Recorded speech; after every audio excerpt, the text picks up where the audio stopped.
अस्सलाम वालेकुम रहमतुल्लाहि व बरकातहू। वालेकुम सलाम वरहमतुल्लाहि व बरकातहू। कैसे हैं? ईद मुबारक। और कैसे? आपकी दुआ होगी। एक बात पूछूं आपसे? जी जी बेटा, पूछे आप। मैं आज उससे ईद मिलने गया, मैं उससे गले मिलने लगा, मगर गले मिलने से पहले ही वो मेरे गले पड़ गया। अच्छा, क्या कहा उसने ऐसा? देखिए, हम बचपन से ईद मिलते आ रहे, आज उससे गले मिलने लगा तो मेरे गले पड़ गया। वो बोलता है गले मिलना तो बिद्दत है। अच्छा, गले मिलना बिद्दत है? जी। गले मिलना क्या नबी सल्लल्लाहु अलैहि वसल्लम के साबित है? जी जी, प्यारे आका सल्लल्लाहु अलैहि वसल्लम सहाबा कराम अलैहिम रिज़वान से जिनसे खुश होते उनको गले लगा दिया करते थे।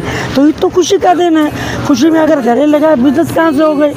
अगर बिद्दत होती, गलत होता तो प्यारे आका किसी को गले लगाते? बिल्कुल। तो इस तरह जो गले पड़े ना, उनसे गले ही मिलो। ठीक है भाई, ऐसे तो दोस्ती नहीं रखनी चाहिए जो हर चीज़ को कभी शिर्क कभी बिदअत रहे। ठीक है बेटा?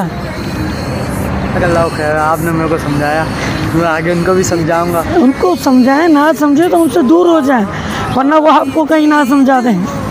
ठीक है, ऐसे उनसे दूर रहना चाहिए। अच्छा, इनको तो मैंने समझा दिया, आप भी जो आपके गले पर है ना, उनके गले पर जाएं कि भाई नबी सल्लल्लाहु अलैहि वसल्लम ने तो सहाबा कराम को गले लगाया, तो कैसे मना कर रहा है? वो बोलेंगे ईद का दिन तो नहीं था। भाई ईद का दिन था चाहे नहीं था, सुन्नत से साबित है गले मिलना।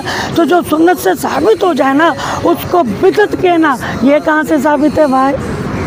ठीक है, तो ऐसा हरगिज़ नहीं।